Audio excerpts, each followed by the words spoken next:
So we'll start with some important numericals. So chapter 1, दो दो तीन तीन questions for 2 marks and दो दो तीन तीन questions for 3 marks. That will be the pattern.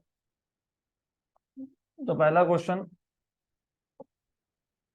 the moment of inertia of a body about a given axis is 1.2 kilogram per meter square. Initially the body is at rest. For what duration on angular acceleration, on nahi, for what duration of angular acceleration of 25 radian per second square must be applied about that axis in order to produce rotational kinetic energy of 1500 joule. Answer दिया है 2 seconds. तो पहले question के अच्छे से समझ लो. हमारे पास question में क्या क्या गिवन पैरामीटर थे वो देख लो. तो फर्स्ट ऑफ ऑल क्वेश्चन में आपको बोला है moment of inertia of a body about a given axis is 1.2. I की वैल्यू दी है kilogram metre square. Initially the body is at rest. तो initially body is not rotating, मतलब omega initially is 0. For what duration on angular acceleration of 25 radian per second square must be applied? तो acceleration 25 radian per second square आपको apply करना है. कितने time के लिए apply करना है? So as to produce rotational kinetic energy of 1500 joule. देखो आइडिया ये है, इनिशियल आपको मोमेंट ऑफ इनर्शिया दिया है 1.2 किलोग्राम मीटर स्क्वायर. इनिशियल आपको दिया है ओमेगा दैट इज 0. आपको ये पूछा है कि कितने टाइम तक हमने acceleration of 25 radian per second square apply करना है so as to get kinetic energy of rotation as 1500 joule. तो 1500 जूल काइनेटिक एनर्जी ऑब्टेन करने के लिए कितने टाइम तक हमको इसको एक्सेलरेट करना पड़ेगा. तो you are suppose to find out time. तो फॉर्मूला नंबर 1, सबसे पहले you should remember kinetic energy of rotation का फॉर्मूला क्या था? Half I omega square. I तो आपको मिल जाएगा क्योंकि आई बेसिकली दिया है I is given to you. कई जगह पे आई नहीं दिया होगा तो वहां पे बॉडी का शेप डिफाइन किया होगा. डिस्क होगा तो M R square by 2, ring होगा तो M R square, hollow sphere होगा तो 2/3 एम आर स्क्वायर और सॉलिड होगा तो 2/5 एम आर स्क्वायर. देन आपको क्या फाइंड करना है? टी. सिंपल है. What is alpha? What is acceleration? Final velocity minus initial velocity upon time. Initial तो वैसे भी 0 है, तो ये ओमेगा कौन सा है? फिर फाइनल है. तो alpha equal to omega minus 0/t. तो from here alpha equal to omega by t. So therefore you have omega equal to alpha into t. Therefore kinetic energy का फॉर्मूला बन जाएगा आपके पास 1/2 i. Omega is alpha t का square. Therefore kinetic energy equal to 1/2 i alpha square t स्क्वायर. तो यहाँ से आपको t स्क्वायर मिल जाएगा 2 times of kinetic energy upon I alpha square. तो आपको चाहिए था t. तो t equal to under root of 2 times of kinetic energy upon I alpha square. तो t equal to under root of 2 times of kinetic energy मतलब 1500 upon I की value 1.2 है into alpha है 25 का स्क्वायर 625 बराबर. Simple. तो अब ऐसा है, इसको सॉल्व करो. 25 का फैक्टर है ये 25 इंटू 25 और 25 इंटू व्हाट इज 25 6 जा 150 तो 60 जा बराबर. क्लियर? सिंपल. देन ये 1 जा और ये 0.6 जा, ये 1 जा और ये 100 जा ना. 0.6 और ऊपर 60 है. 6 upon 0.6 is 10. 60 upon 0.6 is 6 upon 0.6 10 बराबर. तो 6 60 अपॉन 0.6 इज 100, तो मैंने भी तो 100 ही लिखा वहां पे, 1 and 4 दा, तो time t is equal to under root of 4 मतलब 2 सेकेंड, अंडर रूट ऑफ 4 मतलब 2 सेकेंड। तो करेक्ट, यही आंसर दिया हुआ, this is what is given to you, so that is right. So this is how you are supposed to solve this question. Now since we are short of time, you will not be given time to write down things. आपको बाद में PDF available हो जाएगा। So this is how you can solve this question. सिर्फ formulas अच्छे से देखते हो, running notes if you want to make, no problem with that. तो ये क्वेश्चन नंबर कौन सा था? ये क्वेश्चन नंबर था 4th। आपको जो क्वेश्चन बैंक दिया है उसका क्वेश्चन नंबर 4th है ये। अगला क्वेश्चन, क्वेश्चन नंबर 5th, और ये 2 मार्क क्वेश्चन है, तो we are solving this 2 marks question, तो I must also put that thing. तो चैप्टर 1 में सबसे पहले हमने स्टार्ट किया 2 मार्क क्वेश्चंस, तो 2 मार्क क्वेश्चंस हम 2 सॉल्व करने वाले हैं इस चैप्टर के।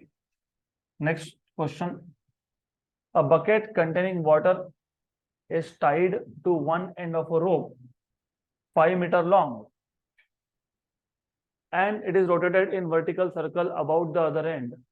Find the number of rotations per minute. Per minute is important thing, in order that the water in the bucket may not spill. May not spill मतलब बाहर नहीं आना चाहिए, water should not come out, that is the idea. तो सबसे पहले इस question के लिए डायग्राम थोड़ा सा अगर आप समझ लोगे तो अच्छा। तो what you have is, in this case you have a bucket, यहाँ पे एक बकेट है and this bucket contains water. इस बकेट को हमने एक रस्सी से बांध के रखा है और अब इसको हम वर्टिकल सर्कुलर मोशन में सेट करने वाले हैं। We are going to make it move around in circles, तो we will make this bucket move in circles. Okay, तो ये सर्कुलर मोशन परफॉर्म करेगा बेसिकली, तो समथिंग लाइक दिस। और आपको बोला यह है कि the water should not spill out. आपको याद होगा वर्टिकल सर्कुलर मोशन में कंडीशन था, कंडीशन याद है? कंडीशन क्या कंडीशन था याद है? ऊपर टॉप मोस्ट पोजीशन पे टेंशन 0 नहीं होना चाहिए, और वहां से हमने वेलोसिटी फाइंड किया था अंडर रूट ऑफ आरजी। तो वाटर बाहर नहीं आना चाहिए, तो उसका कंडीशन क्या है? कंडीशन है velocity should be at least root of RG. तो वर्टिकल सर्कुलर मोशन में हमेशा, चाहे वो स्ट्रिंग पे बॉल हो, चाहे वो स्ट्रिंग पे बकेट हो, चाहे कुछ और हो, लेकिन स्ट्रिंग हो तो टॉप मोस्ट पोजीशन पे minimum velocity is root of RG, और लोएस्ट पे रूट ऑफ 5 आरजी, और मिड पॉइंट पे रूट ऑफ 3 आरजी। तो आपको पहले तो ये पता होना चाहिए कि जब ये बकेट ऊपर होगा, ये जब बकेट ऊपर होगा, तो उस केस में पानी बाहर नहीं आने के लिए, for water not to spill out, the minimum velocity should be root of R जी। तो टॉप मोस्ट पोजिशन पे वेलोसिटी कितना चाहिए? Root of R G. अगर उतना नहीं हुआ, उससे कम हुआ, तो पानी आ जाएगा नीचे। तो दैट इज द कंडीशन। अब क्वेश्चन में और क्या क्या दिया है? A bucket containing water is tied to one end of rope 5 meter long. मतलब ये जो लेंथ है ये कितना है? 5 मीटर का है। तो आपके पास गिवन में क्या है? 5 मीटर।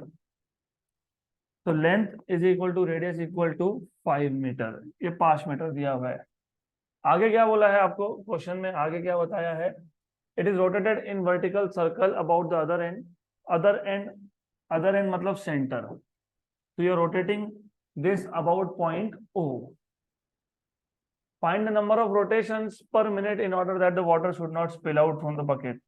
तो क्या फाइंड करने के लिए बोला है आपको? Number of rotation, let us से n। तो ये n तक पहुंचोगे कैसे? That is an important thing. मैंने बताया पानी बाहर नहीं आने का कंडीशन क्या है? टॉप मोस्ट पोजीशन पे velocity should be under root of RG. तो सबसे पहले v equal to root of R G, लेकिन v equal to R omega होता है। तो इन दोनों इक्वेशन से आपको मिल जाएगा under root of R G equal to R omega. लेकिन ओमेगा पता है क्या होता है? 2 pi n, where n is frequency, और वही तो पूछा है, number of rotations per minute मतलब फ्रीक्वेंसी पूछा है आपसे, तो फ्रीक्वेंसी बताओ n, तो ओमेगा क्या है 2πn। तो यहाँ से आपको मिल जाएगा फॉर्मूला n इक्वल टू 1/2π, ये 2π वहां शिफ्ट कर दिया, ये ऊपर रूट आर है, नीचे आर है, तो नीचे क्या बचेगा रूट ऑफ आर, तो root of g upon root of R, तो under root of g by R. Done, बन गया फॉर्मूला रेडी। अब क्या करना है, वैल्यू डालना है, done, put values in solve. तो n equal to 1/2π root of g की वैल्यू में फिलहाल ले लेता हूँ 10, temporary I am taking 10, r कितना है 5, तो कितना आ गया 1 जा एंड 2 जा, तो कितना आ गया √2/2π बराबर। तो n इक्वल टू 1/√2π, 1/√2 आपको पता है 0.7071 होता है, और 1/π पता है कितना होता है 0.318, तो इसको सॉल्व कर लो। 0.318 मतलब 0.32 इंटू 7 इंटू 0.7, तो 0.318 into 0.7071 0.2248, तो 0.2248 रिवोल्यूशंस पर सेकेंड, रिवोल्यूशंस पर सेकेंड। आपको क्या पूछा है पर मिनट, पर मिनट, एक मिनट में 60 सेकेंड, तो एक सेकेंड में 1/60 मिनट्स, तो n equal to 0.2248 revolutions per minute लिखना है, तो मैं क्या लिखूंगा यहाँ पे 1/60, ये 60 कहाँ जाएगा ऊपर जाएगा, वेरी गुड, तो ये 60 जाएगा ऊपर, और since this 60 will go up, तो 0.2248 किससे मल्टीप्लाई हो जाएगा 60 से, तो 0.2248 मल्टीप्लाइड बाय 60, तो n इक्वल टू, सिर्फ इसको 60 से मल्टीप्लाई कर लो, 13 पॉइंट समथिंग आना चाहिए, तो इनटू 60 13.49, तो 13.49 रिवोल्यूशंस पर मिनट। तो इफ यू सी आंसर 13.37 है, क्योंकि हमने थोड़ा अप्रोक्सीमेशन यूज किया, तो हमारा 13.49 आ रहा है, तो इट इज वेरी नियर। तो done, this is how you are suppose to solve this question. हो गया, ये थे 2 मार्क के क्वेश्चंस। अब इसके आगे अगले 2 क्वेश्चन है 3 mark question as per the question bank. तो 3 mark question, question number 5, a railway track goes around a curve having a radius of curvature of 1 kilometer. The distance between the rails is 1 meter. Find the elevation of outer rail above the inner rail so that there is no side pressure against the rail when a train goes round the curve at 36 km/h. तो पहले तो question में ये समझ में आना चाहिए कि ये बैंकिंग ऑफ रोड जैसा कॉन्सेप्ट है, it is not really banking of road, क्योंकि यहाँ पे बैंकिंग ऑफ रोड नहीं है, ये रोड नहीं है, रेलवे ट्रैक है। तो आपको पता होगा रेलवे ट्रैक के जो 2 रेल्स होते हैं, उन दोनों में जो डिस्टेंस है that is the length of rail, कितना दिया हुआ है 1 मीटर, नॉर्मली 1 मीटर ही होता है वो, करेक्ट है, 3.14 फीट होता है वो। फिर जब टर्न आएगा, जब टर्न आएगा तो फिर आप क्या करते हो, आउटर एज को ऊपर उठा लेते हो with respect to inner edge. तो at the turns what is going to happen is, ये वो रेल था और इसको आपने एलिवेट कर लिया, ये हो गया height h, this is the height h with which you are raising the outer edge with respect to inner edge. ये एंगल को बोलते हो एंगल ऑफ बैंकिंग।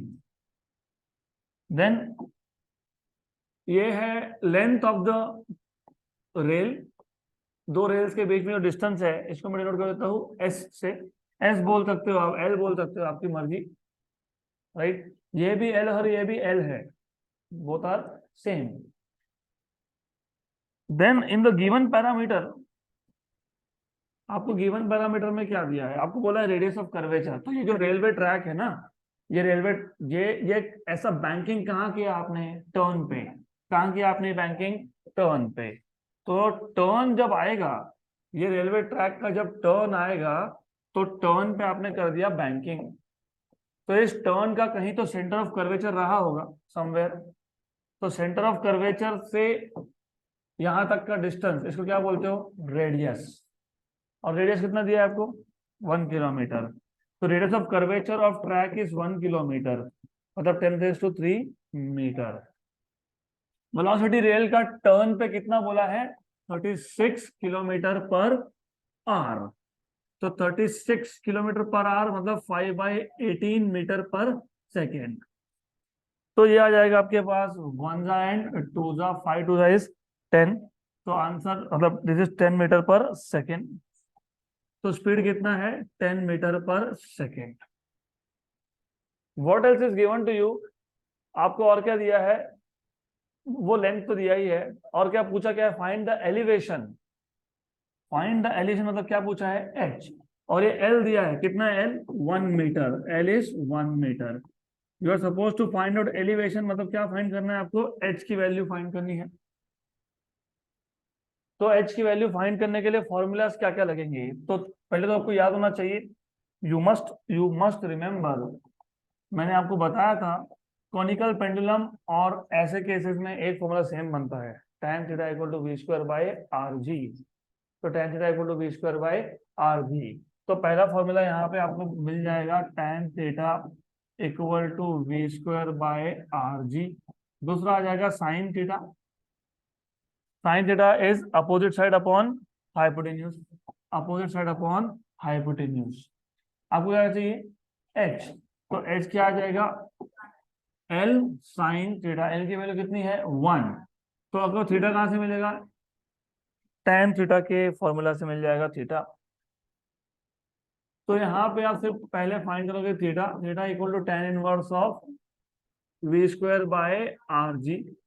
तो theta equal to tan inverse of v square, v है 10, 10 square is 100, R मतलब radius, radius था 10⁻3, ये capital R है, this is radius of curvature, और हमने रेडियस ऑफ कर्वेचर में लिखा है कैपिटल आर। तो यहाँ पे क्या लिखेंगे, capital R, that is capital R.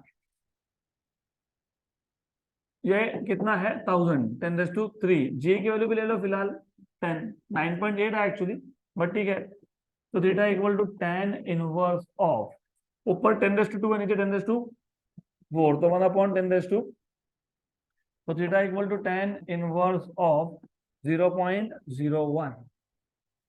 तो tan इनवर्स ऑफ 0.01, ये रफली रफली आता है 0.0 degree 35 minutes, approximately 35, 0 degree 35 minutes पे आता है।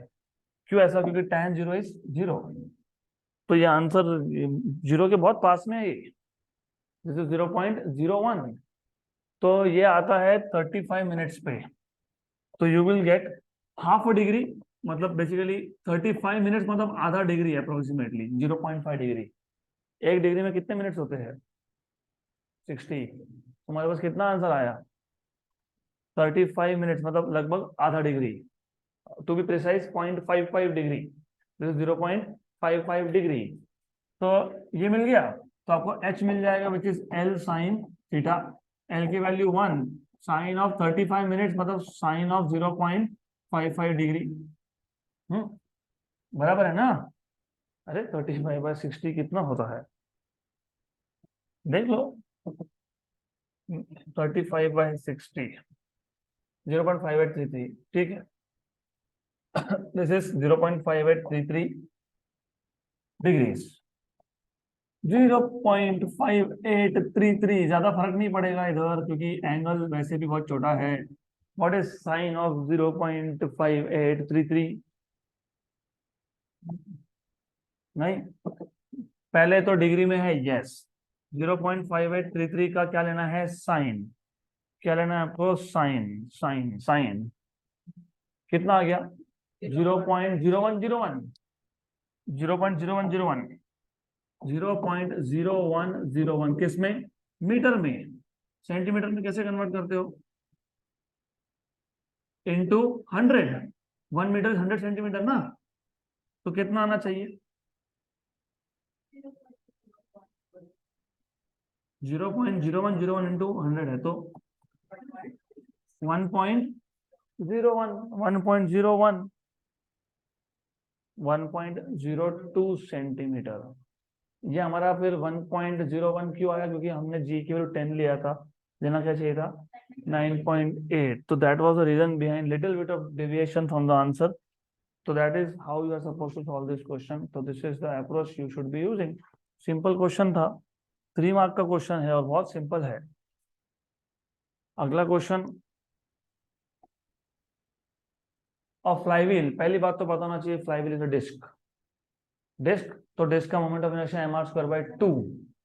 तो flywheel normally, unless it is said कि consider flywheel to be a ring, actually flywheel होता ही डिस्क है, तो उसको नॉर्मली क्या कहते हो, disc. So a flywheel of mass 8 kilogram and radius 10 centimeter rotating with uniform angular speed of 5 radians per second about its axis of rotation, मतलब axis passing through center of mass and perpendicular to the plane, मतलब mr square by 2 confirm हो गया यहाँ पे. is subjected to accelerating torque दिया है 0.01 newton metre for 10 seconds, time भी दिया है. calculate the change in its angular momentum and change in its kinetic energy, मतलब final angular momentum minus initial final velocity, final kinetic energy minus initial kinetic energy. तो simple question है ये भी. तो given parameter में हमारे पास क्या क्या है, पहले तो वो अच्छे से देख लो. एक है मास, दूसरा है रेडियस. तो मास दिया हुआ है कितना, 8 किलोग्राम. रेडियस कितना है 10 सेंटीमीटर, मतलब 10 इंटू 10 रेज टू -2 मीटर, मतलब 10 रेज टू -1 मीटर बेसिकली. ये रेडियस आ गया. और क्या दिया हुआ है आपको, और बताया हुआ है initial angular speed rotating with uniform angular speed. Initial और फाइनल क्या है फिर सेम है, क्योंकि एंगुलर स्पीड यूनिफॉर्म बोला है. कितना दिया है 5 radian per second, 5 radian per second. आगे क्या बोला है आपको, now it is subjected to accelerating torque of 0.01 newton. अभी अगर तुमने टॉर्क लगा दिया तो उसका स्पीड चेंज होगा, तो मैं इसको इनिशियल मान के चलूंगा. और इनिशियल को नॉर्मली ओमेगा 0 से डिनोट करते हैं, तो do not get confuse. Omega final मतलब ओमेगा, और ओमेगा इनिशियल मतलब ओमेगा 0. तो most of the books will use this notation. मैं ओमेगा फाइनल लिखूंगा, वहां पे वो ओमेगा लिखेंगे. मैं ओमेगा इनिशियल ओमेगा आई लिखूंगा, वो क्या लिखेंगे ओमेगा 0. तुमने कितना टॉर्क लगाया 0.01 न्यूटन मीटर का. कितने टाइम के लिए लगाया 10 सेकेंड्स के लिए. ओके. फिर आपको पूछा है change in angular momentum and change in kinetic energy. तो you are suppose to find out, you are supposed to find out first change in angular momentum delta L, दूसरा change in kinetic energy delta K E. और अगर आपको आपको सिर्फ angular momentum का formula पता है आई ओमेगा, तो ये आ जाएगा L final minus N initial. तो ये आ जाएगा I omega final minus I omega initial. तो I outside omega final minus omega initial. देखते हैं, इतना तो पहले रेडी रखो. और ओमेगा इनिशियल मतलब ओमेगा 0. सिर्फ नोटेशन मैंने बता दिया क्योंकि book to book will vary. Number two you are suppose to find out change in kinetic energy. Kinetic energy is half I omega square. तो kinetic energy final minus kinetic energy initial. तो final kinetic energy minus initial kinetic energy, this is half I omega final square minus half I omega initial square. Half I common अंदर आ जाएगा, omega final square minus omega initial square. This is equal to half I common omega final square minus omega initial square. तो omega final minus omega initial, वो तो वैसे भी omega initial तो पता ही है, ओमेगा फाइनल फाइंड करना ही है, तो कर लेंगे फाइंड. तो यहां तक क्लियर. अब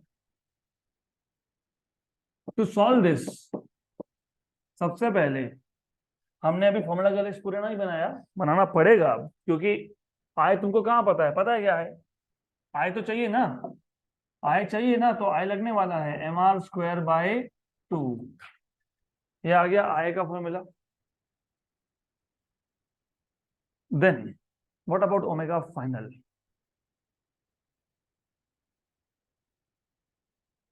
कैसे फाइंड करोगे, व्हाट इज टॉर्क का formula.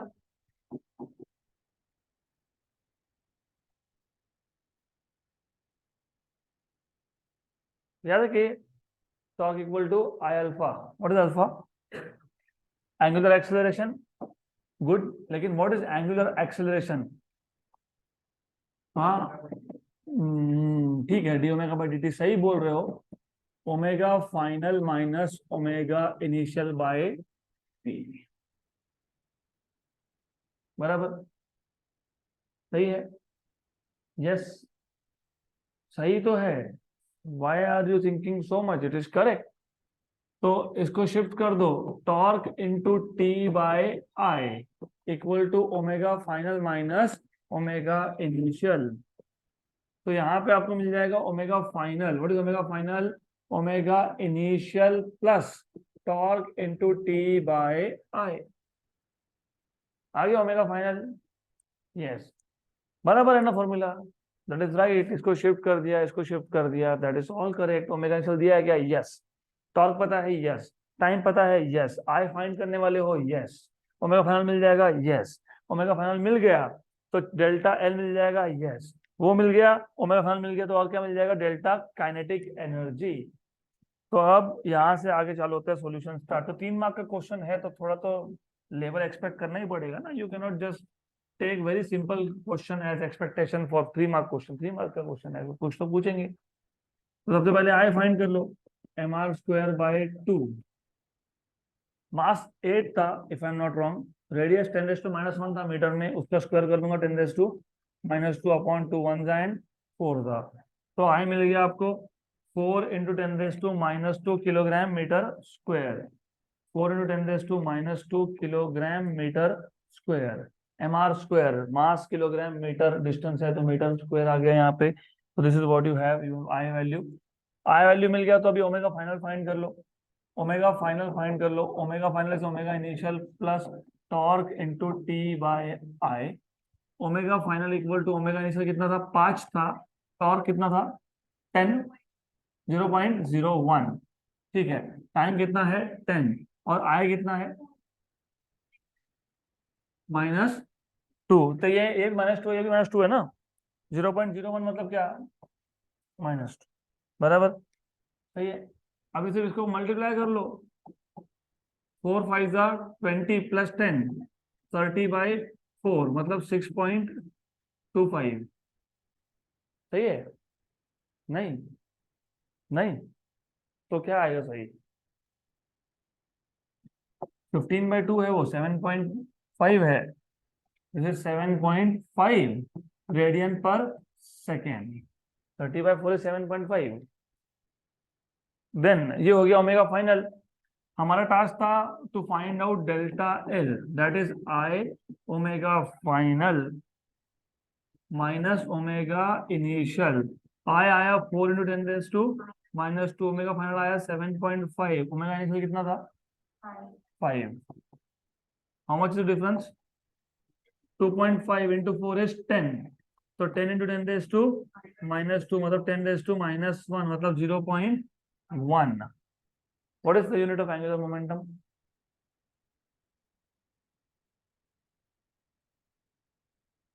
What is angular momentum? नहीं यार, पहले तो आंसर चेक कर लो, शायद दिया होगा आंसर. 0.1 दिया. 0.1. यस. किलोग्राम मीटर स्क्वायर, वो तो ठीक है, लेकिन 0.1 kilogram metre square per second. Sorry, ऐसा क्यों? अरे आई ओमेगा है वो. What is L? I omega. What is I? Kilogram metre square. What is omega? Radian per second. Radian तो डायमेंशनलेस होता है ना, तो kilogram metre square per second. तो 0.1 kilogram metre square per second. तो exact answer आ गया हमारा. एग्जैक्ट आंसर आ गया. अभी फाइंड कर लो what is delta K E. Change in kinetic energy कितना है? Half. If I remember I था omega final square minus omega initial square. याद रखना क्या है, फॉर्मूला ही है वो. This is 4 into 10⁻⁻². Omega final 7.5 है, उसका स्क्वायर करना पड़ेगा 42.25. 7.5 का स्क्वायर होता है 42.25. 7 6 नहीं 7 8 करना पड़ेगा 56.25. कैसे करते हो? How do you find out squares of number ending with 5? 75 करना है ना, तो 5 का स्क्वायर 25 पीछे लिखना है. 7 का अगला नंबर 8 है. 7 इंटू 8 56 है 56.25, तो 56.25, 56.25 और ओमेगा इनिशियल कितना था 5 का स्क्वायर 25, 56.25 में से 25 निकाल दो 31.25 और ये 1 जा और ये 2 जा 31.25 इंटू 2 कितना होता है 62.5, 62.5 इंटू 10 रेज़ टू माइनस 2 मतलब 0.625 जूल, क्योंकि ये चेंज इन काइनेटिक एनर्जी है, kinetic energy is measured in joules, तो 0.625 जूल, 0.625 जूल, करेक्ट। तो that is the end of chapter number 1 के सारे क्वेश्चंस। तो इतने ये 4 क्वेश्चंस हमने चैप्टर नंबर 1 के कंप्लीट किए। तो ज्यादा डिफिकल्ट नहीं है। द थिंग इज कि सिर्फ फॉर्मूलाज आपको अच्छे से याद होना चाहिए, कम से कम कॉन्सेप्ट। फिर चैप्टर नंबर 2 के पहले करेंगे हम लोग कौन से question, 2 mark questions, short answers में आता है ये बेसिकली 2 मार्क क्वेश्चंस।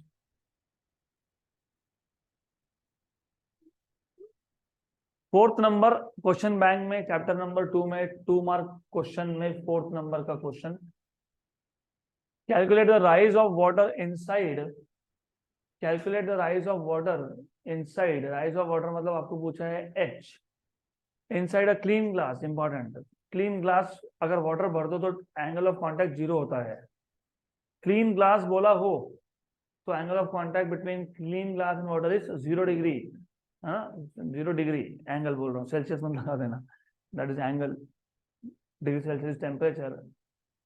तो calculate rise of water h 2t cos theta by r rho g inside a clean glass capillary tube of radius दिया है 0.1 mm, 0.1 mm, mm is 10 raised to minus 3 और 0.1 is 10 raised to minus 1 तो 10 raised to minus 4, तो radius भी दे दिया। when immersed in water of surface tension 7 into 10 raised to minus 2 Newton per meter, the angle of contact between water and glass is 0, बता दिया है, लेकिन नहीं बताया तो पता होना चाहिए, clean glass and water angle of contact is 0, density of water भी पता होना चाहिए 1000 किलोग्राम पर मीटर क्यूब, जी की value 9.8 metre per second square है। तो हमारे पास सबसे पहले जो कुछ गिवन में है पहले देख लेते हैं, क्या क्या गिवन में हमको क्या क्या दिया हुआ है। हमको दिया हुआ है रेडियस 0.1 mm, ये 10 रेज़ टू माइनस 3 हो गया और ये 10 रेज़ टू माइनस 1 हो गया, तो 10 रेज़ टू माइनस 4 मीटर है। उसके बाद आपको दिया है सरफेस टेंशन, टेंशन कितना है 7 into 10 raise to minus 2 Newton पर मीटर, और आपको क्या बताया है angle of contact and density of water and ji, angle of contact is 0, density of water is 1000 मतलब 10 रेज़ टू 3 किलोग्राम पर मीटर क्यूब, और जी की वैल्यू 9.8 लेने के लिए बोला है, ठीक है 9.8 metre per second square. Rise पूछा है मतलब एच की वैल्यू पूछी है, तो they are asking you to find out what is the value of h. तो अभी आपको कैपिलरी एक्शन में ये एच का फॉर्मूला हमने डिराइव किया था, that is 2t cos theta by r rho g। तो सिंपल है, 2 into t is 7 into 10 raise to minus 2 और cos ऑफ थीटा मतलब cos of 0, cos 0 is 1, radius is 10 raise to minus 4, density is 10 raise to 3। अब मैं थोड़ा सा आलसी हूँ तो मैं g की वैल्यू 10 ले लूंगा, क्योंकि 10 रेज़ टू माइनस 4 और 10 रेज़ टू प्लस 4 खत्म हो गया नीचे, 10 रेज़ टू 3 और 10 प्लस 4 और 10 रेज़ टू माइनस 4 गया, cancel, done. 14 into 10 raise to minus 2 और cos 0 की वैल्यू क्या आती है 1, तो 14 इंटू 10 रेज़ टू माइनस 2 मतलब 0.14 मीटर,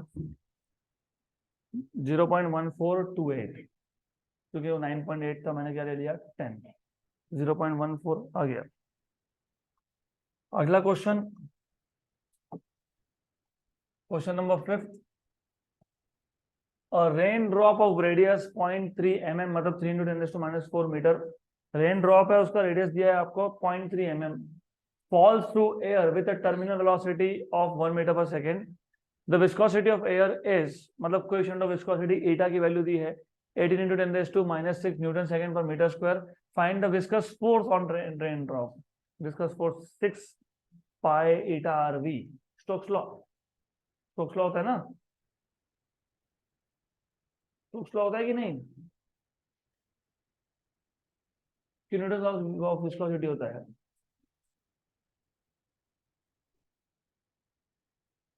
एक बड़े से ट्यूब में एक ग्लिसरीन नाम का लिक्विड भरा था, उसमें एक मेटल का क्यूब ड्रॉप कर दिया था। मेटल का क्यूब वो फॉल होता है उस लिक्विड के अंदर, उस पर एक विस्कस फोर्स एक्ट होता है। तो वो विस्कस फोर्स एक्ट होता है, तो लॉ कौन सा था चेक करो। लॉ को क्या बोलते हैं चेक करो, फॉर्मूला सही है, 6 पाई ईटा आर वी, क्योंकि न्यूटन लॉ ऑफ विस्कोसिटी और स्टोक्स लॉ, ये दो लॉ है वहां पे। तो कौन सा लॉ ये पता होना चाहिए, स्टोक्स लॉ। आपको गिवन में दिया हुआ है, instead of metal sphere you have drop of water, instead of glycerine liquid you have air. तो मेटल बॉल लिक्विड से फॉल होने की जगह पे रेन ड्रॉप फॉल हो रहा है एयर से, और उस रेन ड्रॉप का रेडियस कितना दिया हुआ है 0.3 mm।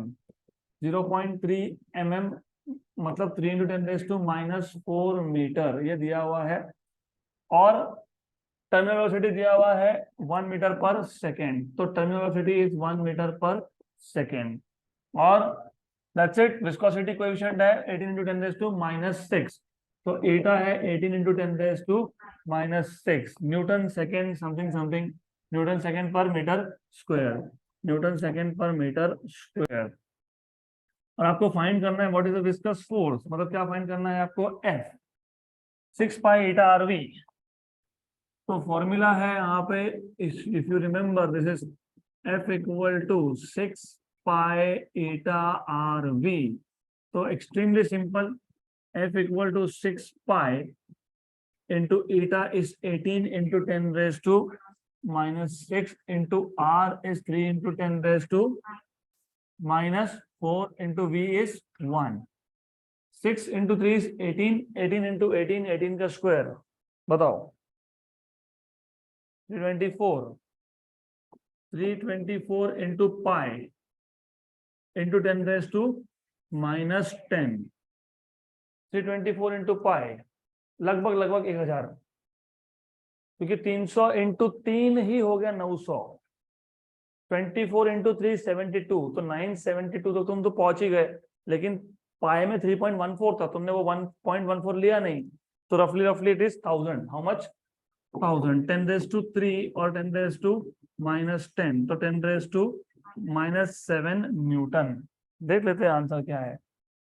देखो 1.017 इंटू 10 रेज टू -7, तो मैंने तो 1 इंटू 10 रेज टू -7 लिखा, क्योंकि हम लोग कैलकुलेशन क्या कर रहे हैं यहाँ पे, रफ कैलकुलेशंस कर रहे हैं। तो बिल्कुल सही है, ऑन द स्पॉट सिर्फ 1.017 के यहाँ पे 1 इंटू 10 रेज टू -7 है, करेक्ट है आंसर, नो प्रॉब्लम। चलो आगे बढ़ते हैं अगले क्वेश्चन पे। अभी कितने क्वेश्चन हुए हमारे, 5। तो ये भी 6 नंबर क्वेश्चन है ना। हाँ, तो ये 6 नंबर क्वेश्चन भी 2 मार्क क्वेश्चन ही है। Two soap bubble have radius in the ratio 2:3, मतलब R1/R2। Compare the works done, work done होना चाहिए, work done in blowing this bubbles, work done in blowing this bubble, work done appears as increase in surface energy. तो पहले बात तो given में क्या है, गिवन में आपके पास दिया हुआ है R1/R2 2/3। आपको फाइंड क्या करना है, कंपेयर मतलब रेशो वर्क डन W1/W2। और अगर आपको याद होगा, work done is tension into increase in area, work done which appears as potential energy, जिसको तुम बोलते हो सरफेस एनर्जी, वो होता है tension into change in area.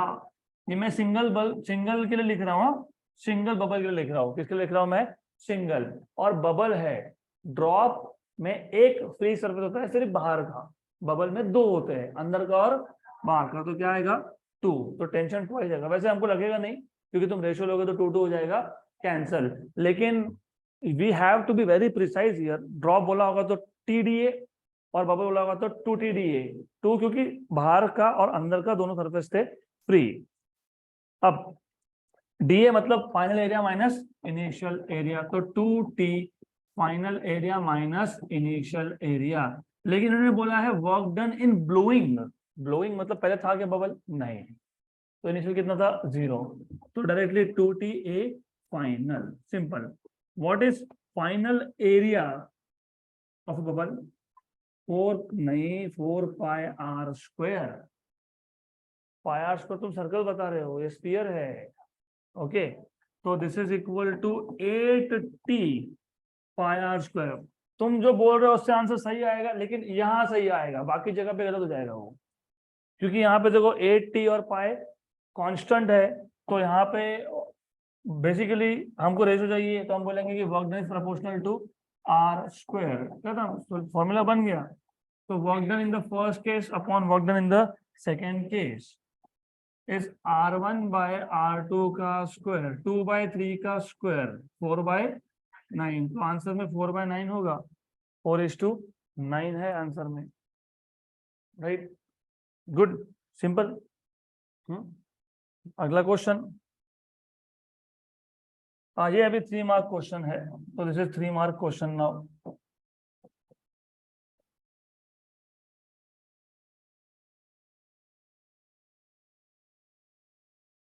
Droplets, 27 मतलब बाद में मर्ज होकर सिंगल बनने वाला है।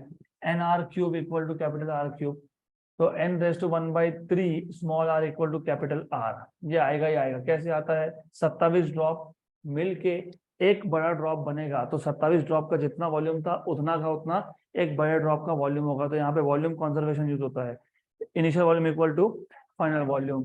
तो 27 droplets of water each of radius 0.1 mm, मतलब 10⁻⁴ कोएलेस कंबाइन होना इनटू single drop. Find the change in surface energy. कभी भी याद रखना, ज्यादा ड्रॉप जब होते हैं ना तो उनका सरफेस एनर्जी ज्यादा होता है, और सिंगल ड्रॉप का सरफेस एनर्जी, सरफेस एरिया कम होता है। तो सरफेस एरिया किसका कम होता है? Single drop. और सरफेस एनर्जी डिपेंड इस पे करता है सरफेस एरिया। अभी तो देखा तुमने TdA, राइट। तो यहाँ पे फाइनल माइनस इनिशियल करना नहीं, क्योंकि फाइनल कितना ड्रॉप है? 1, इनिशियल कितना है? 27। यहाँ पे इनिशियल माइनस फाइनल करना पड़ेगा हमेशा, more energy minus less energy. तो मोर एनर्जी कब? जब एरिया मोर। एरिया मोर कब है? इनिशियली ड्रॉप ज्यादा है, फाइनल एक ही ड्रॉप है। Find the change in surface energy. Surface tension of water is 0.072 Newton पर मीटर। सिंपल क्वेश्चन है ये भी। तो सबसे पहले गिवन पैरामीटर में क्या क्या है वो आइडेंटिफाई कर लो। क्या स्मॉल r दिया हुआ है, 27 ड्रॉप, हर एक ड्रॉप का रेडियस 0.1 mm, 0.1 mm मतलब 10⁻⁴ मीटर हो गया। देन हाँ, स्मॉल n दिया हुआ है, टोटल नंबर ऑफ ड्रॉपलेट्स तो दिया ही है 27 दिया हुआ है, तो ठीक है। इसका क्यूब रूट लोगे तो 3 आ जाएगा, वो भी ठीक है। Find the change in surface energy. Surface tension कितना दिया वाटर का? 0.07, ठीक है, 0.07 तक ही ठीक है। न्यूटन पर मीटर ही आता है वो, फोर्स अपॉन लेंथ होता है। फाइंड क्या करना है? Change in surface energy. और ड्रॉपलेट बोला है ना, droplet, droplet is not bubble, droplet has only one free surface, तो क्या आएगा? TdA। तो बराबर है, एब्सोल्युटली करेक्ट, तो नॉट टू वरी अबाउट। तो dW इक्वल टू T 4 पाई फाइनल माइनस, मैंने पहले ही, हाँ वेरी गुड वेरी गुड। तो थोड़ा सा ध्यान दो, नहीं तो आंसर नेगेटिव आ जाएगा।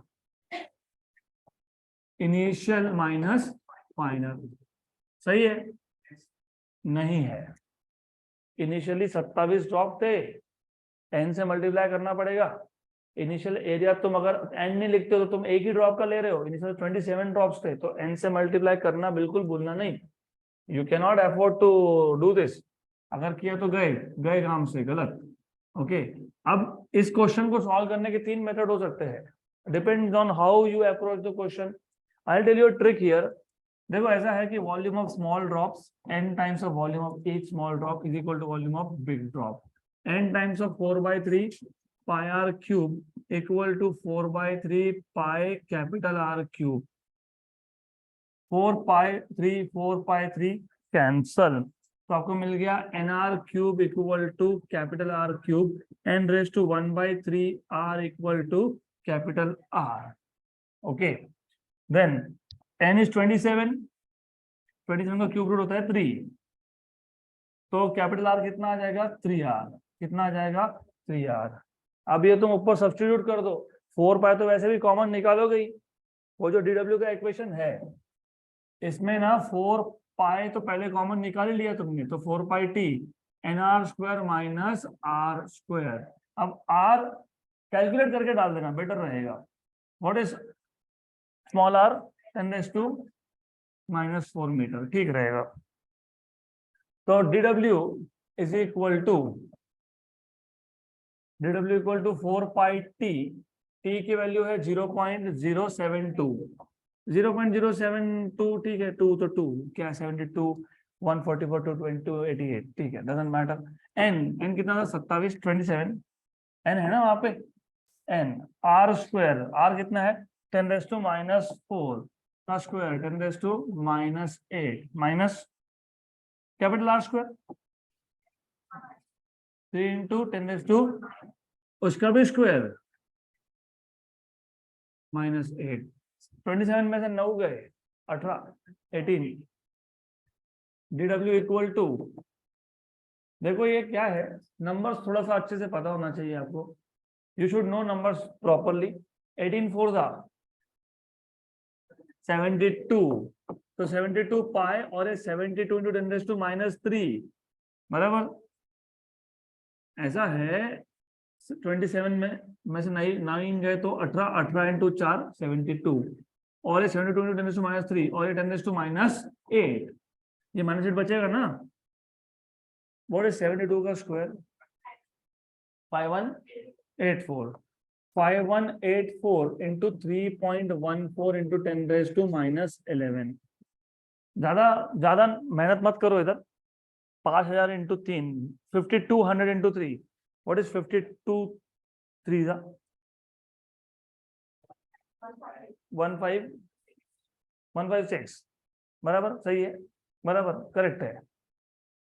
मैंने बोला आपको 52 इंटू 3, 5200 इंटू 3 था 15600 बराबर है ना, 15600 इंटू 10⁻11, 1 2 3 4, 1.56 इंटू 10⁻4 कम कर लो यहाँ से -7, this is the change in surface energy. तो देख लो आता है क्या, 1.628 इंटू 10⁻7 बराबर है। हमने अप्रोक्सीमेशंस किए तो हमारा 1.56 आ रहा है, एग्जैक्ट करोगे तो 1.628 इंटू 10⁻7। तो मैं अप्रोक्सीमेशन क्यों कर रहा हूँ, कैलकुलेटर तो यूज कर सकता था मैं, लॉग एंटी लॉग कर सकता था, just to give you approach जिसमें तुम्हारे पास अगर टाइम नहीं बचे, एग्जाम में होता है, बहुत बार होता है, यू डोंट हैव टाइम, फिर लॉग एंटी लॉग के पीछे पढ़ना नहीं, अप्रोक्सीमेटली 1.6 तक तो तुम आ ही गए हो, एक्सेप्टेड, चलता है ऐसा आंसर, क्योंकि 1.6 आ ही गया ना आपका, तो चलता है। लेकिन 10 का पावर सही होना चाहिए। तो if you do not have time left with you, you should be basically doing this rough calculations. हो गया। अगला क्वेश्चन, अगला question, YouTube is made up of capillaries of bore 1 mm and 2 mm respectively। तो U shape tube है, उसमें 2 capillary है, एक का रेडियस है 1 mm, दूसरे का है 2 mm। The tube is held vertically and partially filled with a liquid of surface tension 49 per centimeter and 0 angle of contact। Calculate density of liquid if the difference in the levels of the meniscus is 1.25 centimeter, take G value as 980 centimeter per second square। तो सब कुछ आपको दिया है normally, देखो centimetre में, dine में, मतलब सीजीएस यूनिट्स में, तो फाइनल आंसर भी आपको फाइंड करना है सीजीएस यूनिट्स में। तो पहले क्वेश्चन समझ लेते हैं। क्वेश्चन में ऐसा है कि हमारे पास एक यूट्यूब है, वो यूट्यूब हमने बनाया है विथ 2 कैपिलरीज, एक का रेडियस है 1 mm का और दूसरे का रेडियस है 2 mm का। तो रफली ऐसा है, double of the radius of the first. तो आपने ऐसा यूट्यूब बना लिया और इसमें you have filled up a liquid, some liquid जिसका आपको सरफेस टेंशन भी दिया है, if I am not wrong 49 dyne per centimetre. तो you have filled some liquid here, of course जिसका रेडियस कम है वहां पे हाइट ज्यादा होगा, क्यों, h equal to 2t cos theta upon r rho g। तो h is inversely proportional to r। r कम होना मतलब h ज्यादा होना। अभी तो देखा था ना हाइट का इक्वेशन, सॉल्व किया कि नहीं अभी क्वेश्चन? 10 मिनट पहले सॉल्व किया, भूल गए? चलेगा नहीं ये सब भूल के। तो यहां से यहां तक का जो हाइट का डिफरेंस है वो भी दिया है। तो पहली बात तो तुम ये समझ लो, ये है h1 और ये है h2, और आपको h1 माइनस h2 दिया हुआ है। हाँ, तो ये h1 है, ये h2 है, और you have been given what is h1 minus h2। तो h1 माइनस h2 की वैल्यू भी आपको दी है। चलो देख लेते हैं क्या क्या है। पहले तो रेडियस दिया है r1 1 mm, और मैं फिलहाल कन्वर्ट नहीं करूंगा क्योंकि आई थिंक की रेशियो की जरूरत पड़ेगी, देखते हैं। तो सबसे पहले r1 कितना दिया हुआ है आपको? 1 mm, और r2 कितना दिया हुआ है? 2 mm। सरफेस टेंशन दिया है 49 पर सेंटीमीटर। एंगल ऑफ कांटेक्ट बोला है 0, और डिफरेंस इन द लेवल दिया हुआ है 1.25 सेंटीमीटर। Okay good. तो आपको डिफरेंस इन द लेवल मतलब h1 माइनस h2 दिया हुआ है 1.25 सेंटीमीटर। इसके अलावा कुछ इंफॉर्मेशन है क्या? जी की वैल्यू है, यस, जी की वैल्यू 980, जी की वैल्यू है 980 सेंटीमीटर पर सेकेंड स्क्वायर। फॉर्मूला कौन सा यूज करोगे? Extremely simple. फाइंड क्या करना है पहले बताओ? डेंसिटी। क्या फाइंड करना है आपको? Density of liquid. तो आपको फाइंड करना है डेंसिटी ऑफ लिक्विड रो, और फॉर्मूला क्या है? H equal to 2t cos theta by r rho g। अब एंगल ऑफ कांटेक्ट तो 0 ही रहेगा, दोनों आर्म में तो सेम ही लिक्विड था। और इस cos 0 1, तो थीटा इक्वल टू 0 है, तो H equal to 2t upon r rho g है। अब H1 क्या आ जाएगा? 2t upon r1 rho g. Density is same because liquid is same, और वही तो फाइंड करना है तुमको। जी तो सेम है ना, एक आर्म मार्स पे रख के आया क्या? नहीं। एक अर्थ पे ऐसा है क्या? नहीं। तो दोनों क्यूब अर्थ पे, तो जी का वैल्यू क्या आएगा? सेम। टेंशन क्या है? सेम, क्योंकि लिक्विड क्या है? सेम। तो H2 क्या आएगा? 2t अपॉन r2 रो जी। तो हो गया formula ready. H1 minus H2 दिया था, तो मैं पहले माइनस तो कर लेता हूँ, इसको काम में लगाएंगे इसको। R1 रो जी माइनस 2t अपॉन R2 रो जी। तो H1 माइनस H2 सब कुछ कॉमन, सिर्फ R1 R2 छोड़ के 2t upon rho g 1 upon R1 minus 1 upon, हमको चाहिए था रो, तो rho equal to 2t upon H1 minus H2 g 1 by R1 minus 1 by R2। Done, good, हो गया फॉर्मूला रेडी। अब सिर्फ काम है वैल्यूज डालने का, एंड डन। तो 2t, t कितना है? 49 अपॉन 1.25, 1.25 इंटू 980। वेरी गुड, क्यों पता है? वेरी गुड, पता है, पता है। 20 था, 20 था, और पता है 1 एंड 10 था। Very good. और अंदर क्या था? R1 इज 1 mm है, क्या है? mm। और ये क्या है? 2, क्या है? mm। mm को मीटर में नहीं सेंटीमीटर में करना पड़ेगा, 10⁻⁻1, बराबर ना? 1 mm मतलब 10⁻³ मीटर। -3 में से -1 और -2 को अलग कर दो, -2 क्या बन गया? सेंटीमीटर। तो मिलीमीटर से सेंटीमीटर में जाने के लिए 10⁻⁻1 सही है। सब कुछ सीजीएस में रख रहे हैं, तो फिर रेडियस को भी सीजीएस में। Good, 1 minus half is half, हो गया। क्यों क्यों इंटरेस्टिंग है पता है कितना है? 12.5, और साथ में हाफ है। वेरी गुड, साथ में कौन है? हाफ है, और ये जाएगा ऊपर। कहा जाएगा? ये ऊपर। हमारे लिए बहुत अच्छा हो गया ये। क्यों? लुक, 10/25, 10/25, हाँ 0.4 पक्का, मल्टीप्लाई डिवाइड बाय 4, तो 40/100, 4/10 मतलब कितना? 0.4। सही है। कुछ तो गड़बड़ है, समथिंग इज रॉन्ग। आंसर 0.8 है शायद, तो हमारा आंसर आधा आ रहा है, जितना आना चाहिए उससे आधा। तो देखते हैं, 2t cos theta by r रो जी, ये सही था, करेक्ट है, okay. This formula is absolutely correct, formula में कोई दिक्कत नहीं है, फॉर्मूला इज गुड। 2 लिखा गया मैंने, यस। t लिखा गया मैंने, यस। ये लिखा गया, yes, that is correct. 1 - 1/2, that is also right, fine. तो समवेयर 2 इज मिसिंग, तो क्वेश्चन एक बार वापस पढ़ना पड़ेगा।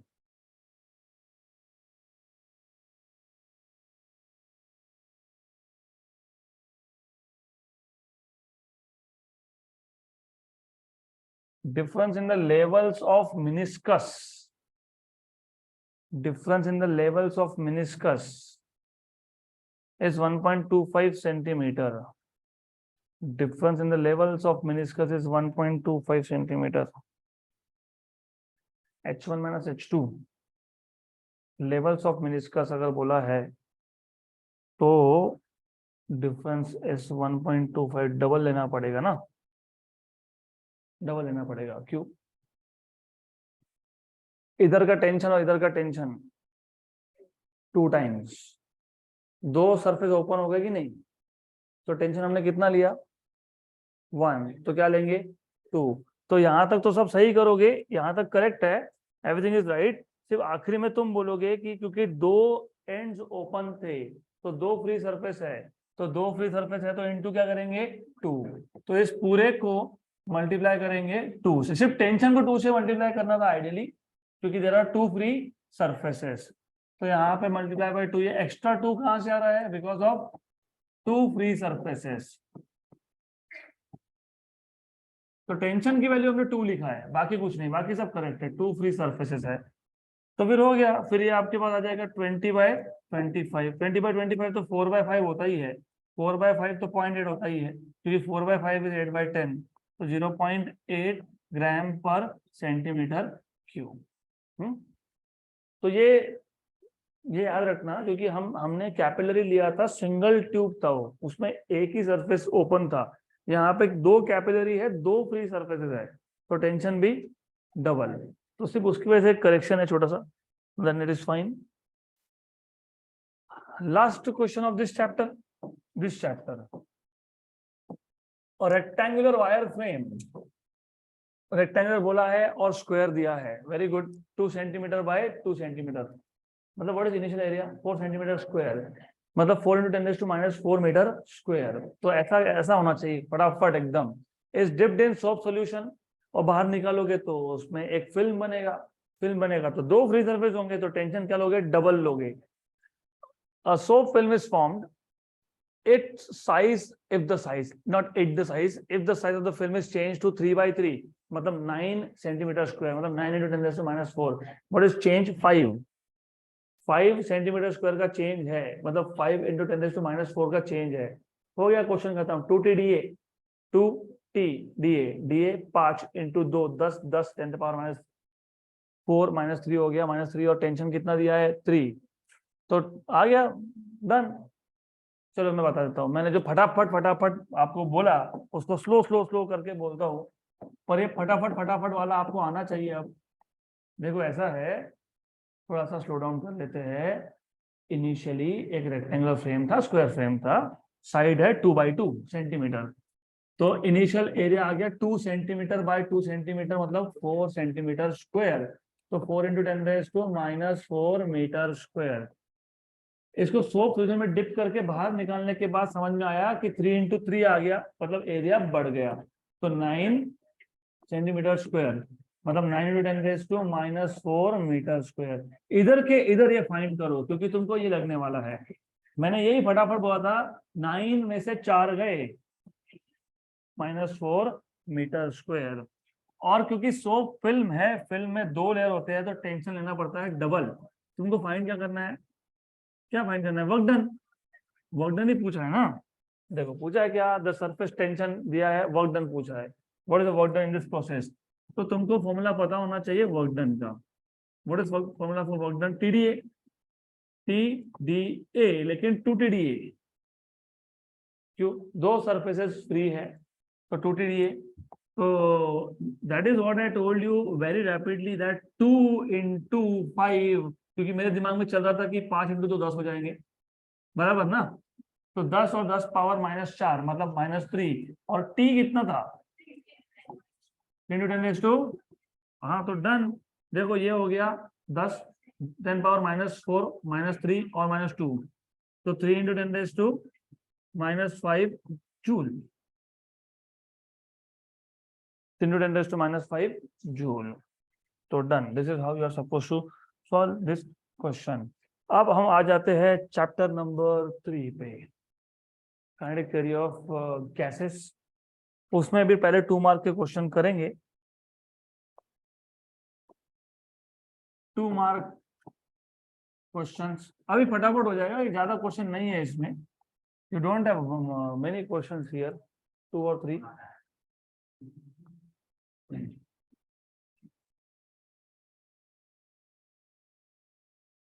कंपेयर मतलब रेशो, कंपेयर मतलब ratio. Compare the rate of radiation of metal body at 727 degree Celsius and 227 degree Celsius.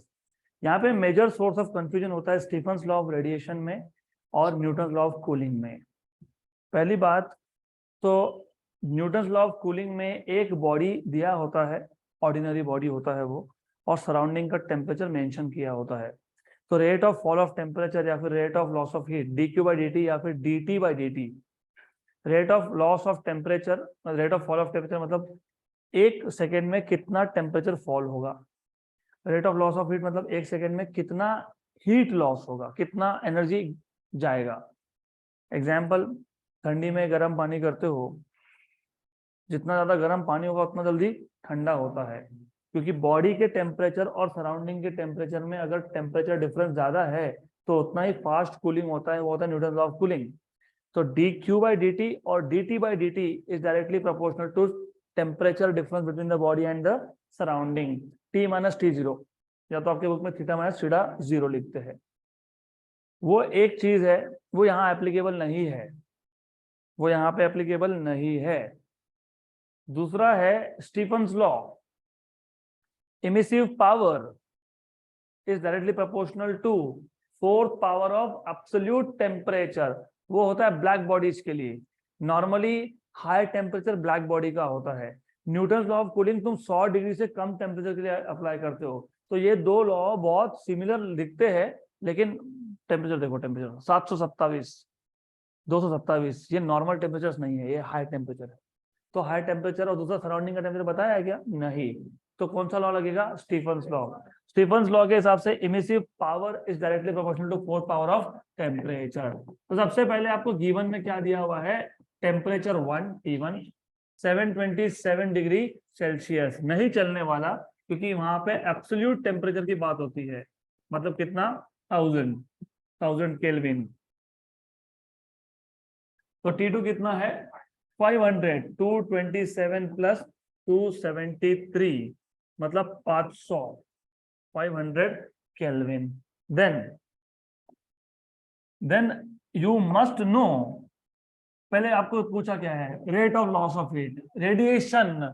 Rate of radiation मतलब rate of loss of heat को कंपेयर करना है, मतलब dQ/dt पहले बॉडी का और दूसरे बॉडी का चाहिए रेशो। अब आपको फॉर्मूला याद नहीं आया तो अभी you have to remember this. Emissive power is proportional to 4th power of, emissive power is equal to sigma T⁴, where sigma is Stefan's constant. E होता है Q/AT equal to sigma T⁴, और ये सब black body के लिए है, this is for black body. तो Q/T equal to A sigma T⁴। Q/T मतलब dQ/dt, तो dQ/dt is proportional to T⁴, क्योंकि एरिया और sigma of a body is constant, वो तो सिग्मा तो कांस्टेंट ही है। तो dQ/dt is proportional to 4th power of absolute temperature. तो हो गया यहां से सॉल्यूशन स्टार्ट। तो dQ/dt 1 upon dQ/dt 2 equal to T1 by T2 raise to 4, तो T1 कितना है 1000, T2 कितना है 500 रेज टू 4, 1 जा एंड 2 जा, 2 रेज टू 4 इज 16, तो 16 is to 1, तो 16 is to 1, answer is 16, done. Okay, अगला क्वेश्चन। अभी एक्चुअली ये क्वेश्चन थोड़ा गलत है, थोड़ा गलत है अभी है, लेकिन क्या करें, करना पड़ेगा। 1000 calories of radiant heat is incident on a body unless they say it is a black body, तब तक तुम A इक्वल टू E मान नहीं सकते हो, क्योंकि सिर्फ ब्लैक बॉडी के लिए ही A इक्वल टू E होता है, याद है क्या? पक्का, राइट? तो ठीक है, अब 1000 calories of heat is incident, और आपको अगर याद होगा अमाउंट ऑफ हीट इंसिडेंट को हम लेते हैं Q, क्या लिखते हैं Q, 1000 calories. If the body absorbs, तो कितना हीट एब्जॉर्ब कर लिया, 400 calorie, 400 calories. Find the coefficient of emission of the body, तो you are supposed to find out what is the coefficient of emission, coefficient of emission E, लेकिन E equal to A अगर body है black body. Kirchhoff law याद है, Kirchhoff law of radiation, ये तुमने prove किया है उधर, E equal to A। But what is formula, what is A का formula, energy absorbed upon energy incident, तो हो गया खत्म, E equal to A, but A equal to QA by Q, और QA कितना है 400 और ये कितना है 1000, ये कितना है 0.4, तो आंसर कितना है 0.4। अगला question, a metal cube of length 4 centimetre, metal cube, important, cube है 6 स्क्वायर फेसेस। 6 ये वर्ड, 6 ये नंबर भूला तो आंसर गलत हो गया, अगर तुम 6 भूल गए तो तुम्हारा आंसर 6000 कुछ आएगा, आंसर कितना दिया है 1041। Metal cube of length 4 centimetre, मतलब ईच साइड का फेस, मतलब ईच फेस का area is 16 centimetre square, radiates heat at a rate of 10 joule पर सेकेंड, मतलब dq बाई dt है ये, q बाई t, जूल पर सेकेंड मतलब q by t, 10। Find its emissive power, joke joke joke, given क्या दिया है आपको, q बाई t, कितना q बाई t है 10 जूल पर सेकेंड, साइड लेंथ दिया है 4 सेंटीमीटर, आपको एरिया मिल जाएगा L स्क्वायर, ये एक फेस का एरिया है, टोटल एरिया आएगा 6L स्क्वायर, क्योंकि जो क्यूब है वो हर एक फेस से रेडिएट करेगा ना, किसी भी एक साइड से करेगा रेडिएट, 6 फेस तो 6 से रेडिएट करेगा वो, तो area equal to 6 into 4 square, that is 16 centimetre का स्क्वायर को कन्वर्ट करोगे मीटर स्क्वायर में 10⁻⁻⁴ मीटर स्क्वायर, तो I just keep it like this, वो तो 96 है, ओके 96 है, 96 into 10⁻⁻⁴ metre square. Then you are supposed to find out emissive power, Q by 80, Q by 80, emissive power is Q by 80, ये find करना है, बराबर हो गया, फिर वो क्या है, वैल्यू सब्स्टिट्यूट करो, डन, तो ये आ जाएगा E equal to formula, E equal to Q by T अलग कर लो, और एरिया कितना है, नहीं फॉर्मूला वही, हाँ ठीक है चलो एरिया लिख दो, डायरेक्टली सॉल्यूशन पे जाते हैं फिर बेटर, तुमने डायरेक्ट फाइंड करके रखा है ना एरिया, तो गुड, तो you have E equal to Q by T, इसको अलग कर लेता हूँ, A को अलग कर लेता हूँ, ये है 96 इंटू 10⁻², मैं इसको 100 ट्रीट करने वाला हूँ, 100 इंटू 10⁻⁴ is 10⁻², और ये कितना है 10, तो 10⁻² ऊपर जाएगा तो प्लस 10⁻² और 10,000, देखो आंसर कितना है 1041.66 जूल पर सेकेंड पर मीटर स्क्वायर, ये आ गया आपका एमिसिव पावर, गुड। अब हम आ जाएंगे 3 मार्क क्वेश्चंस पे, 3 मार्क क्वेश्चंस,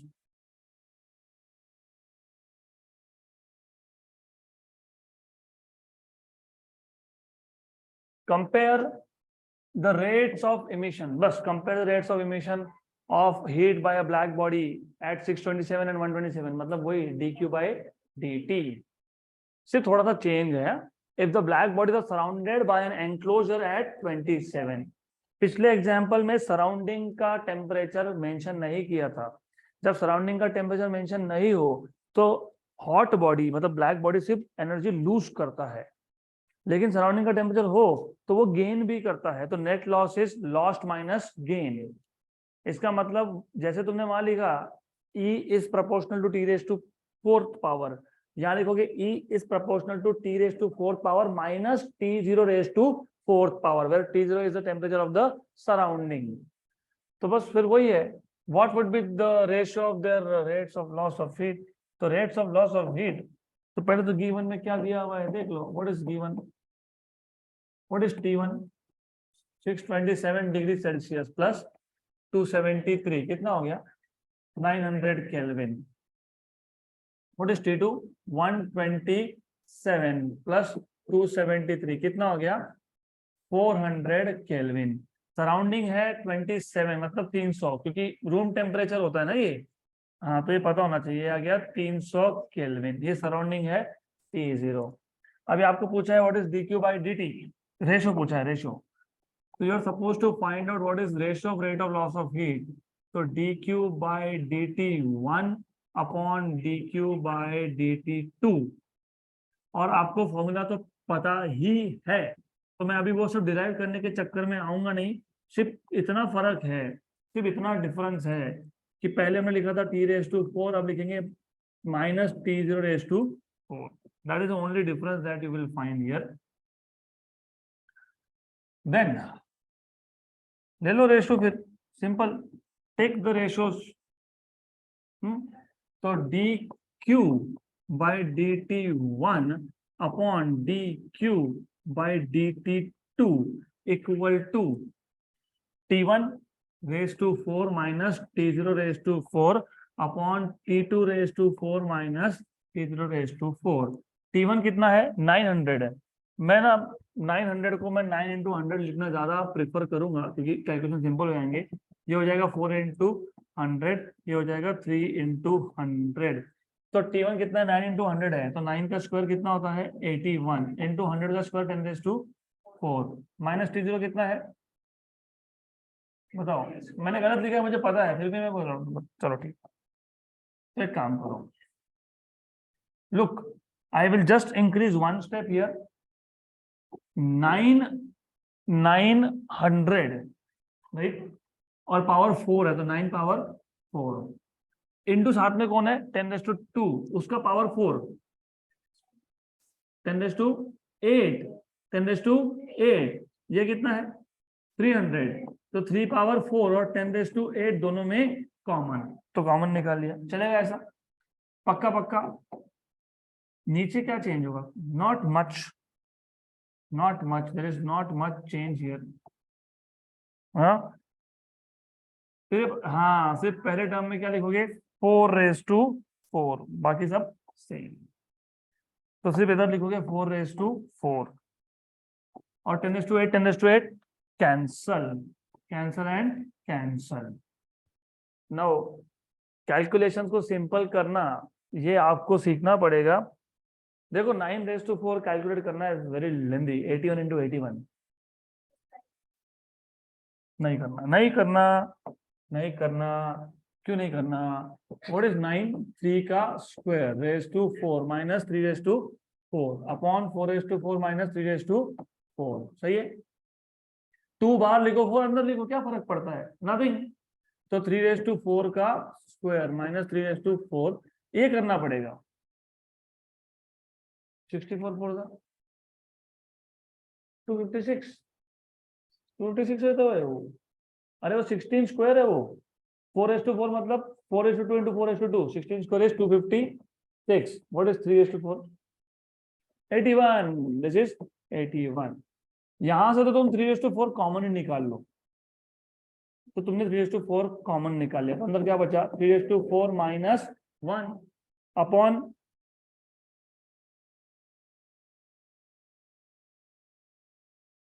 बहुत टाइम लगाते हो कैलकुलेशन में। 170 175 3 to 4 is 81. 81 minus 1 80 upon 170 बताओ।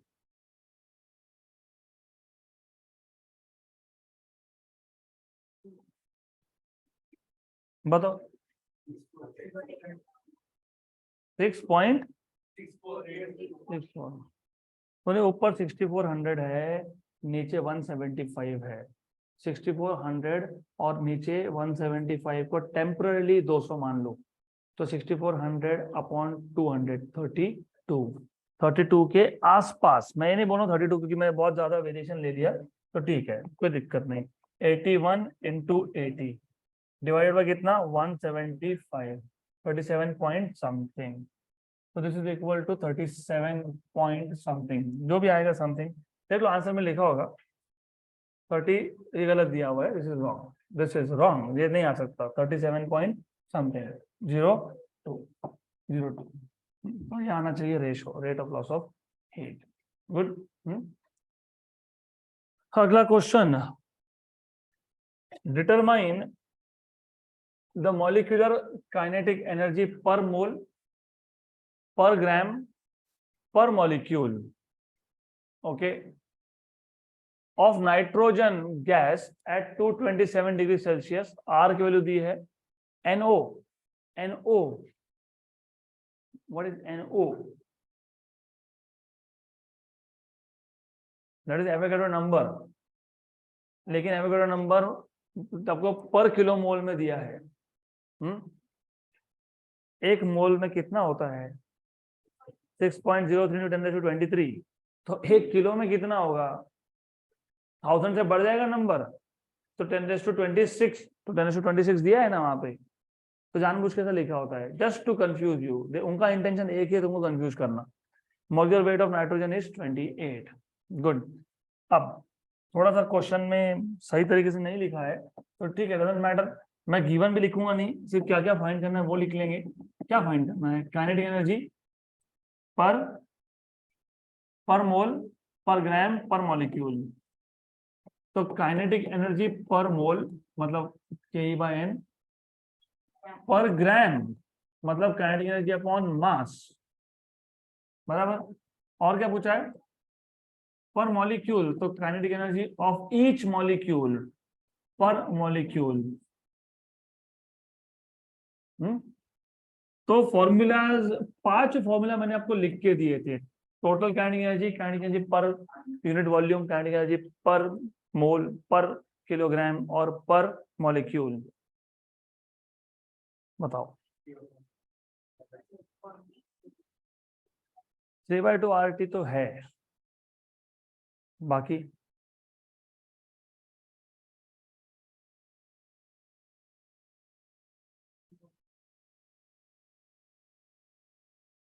अगर फॉर्मूला नहीं याद है तो फिर कैसे क्वेश्चन सॉल्व होंगे?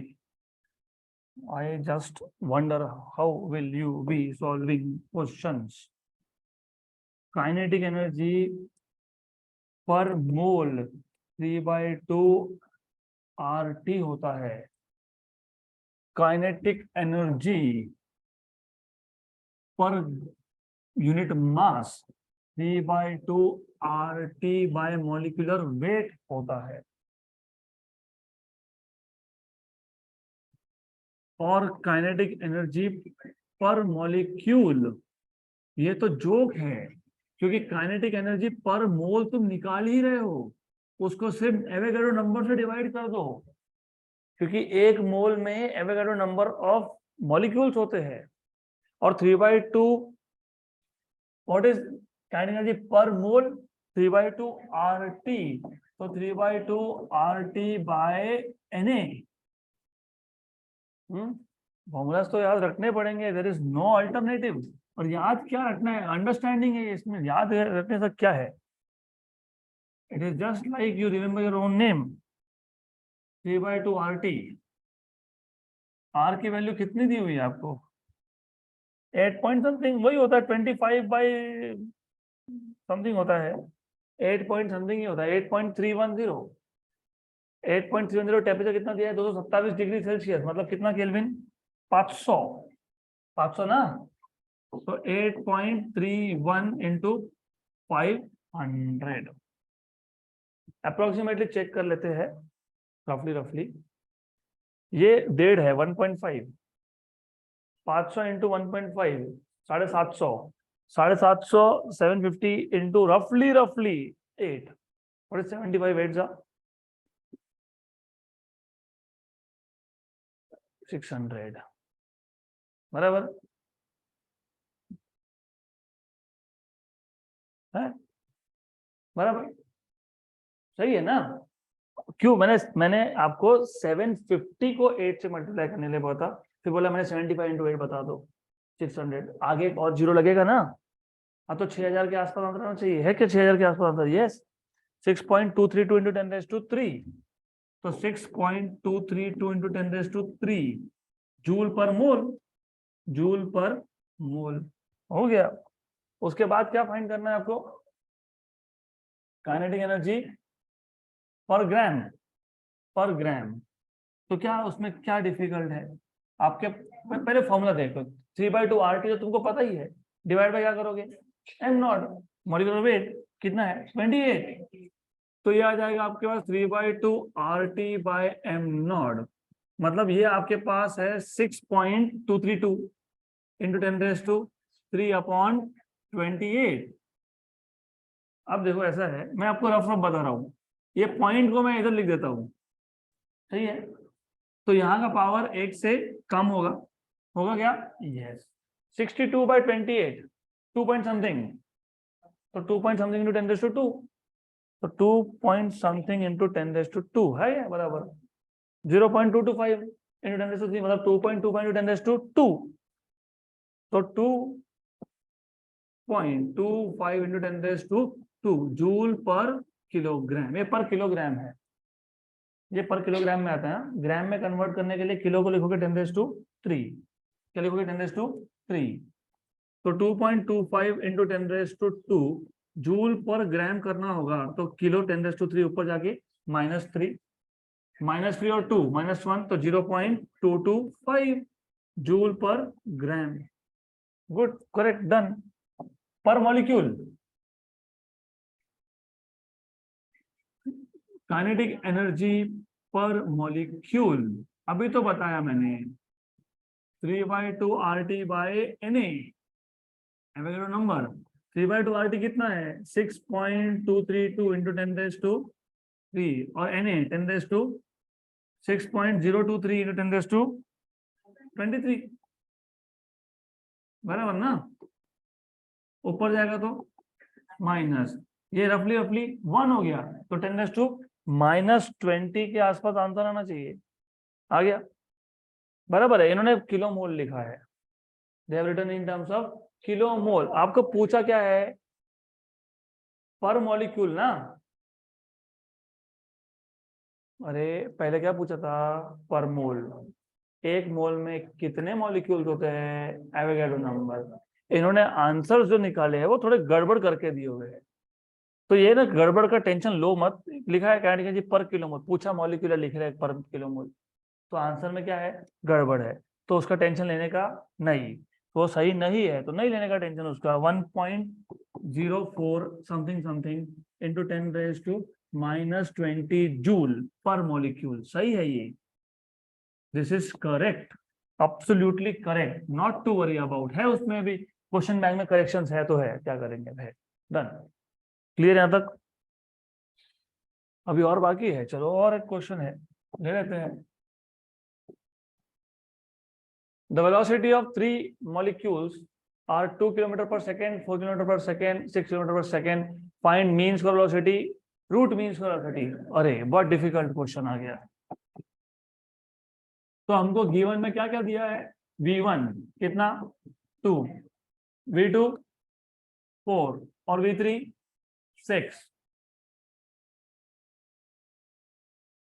6 किलोमीटर पर सेकेंड।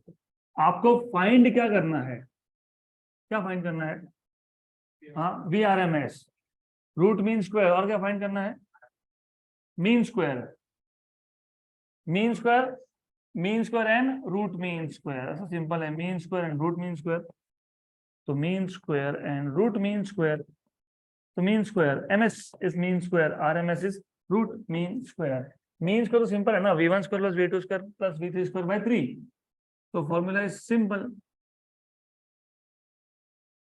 पहला v mean square is v1 square plus v2 square plus v3 square by 3, और number 2 v RMS is square root of this.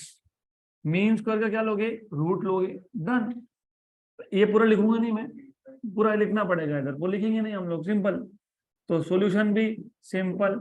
What is v mean square, 2 square 4, 4 square 16, 16 और 4 20, 6 square 6 था क्या, 6 था यहाँ पे, 30, 36 और 20, 56 by 3, how much, 18 point something, so 18 point something, 18.66 kilometer per second। then VRMS इसका root of 18.66, 4 point something, 4 square 16, 5 square 25, तो 4 point something, तो 4.319, 4.319 kilometer per second। Okay, so that's it for today।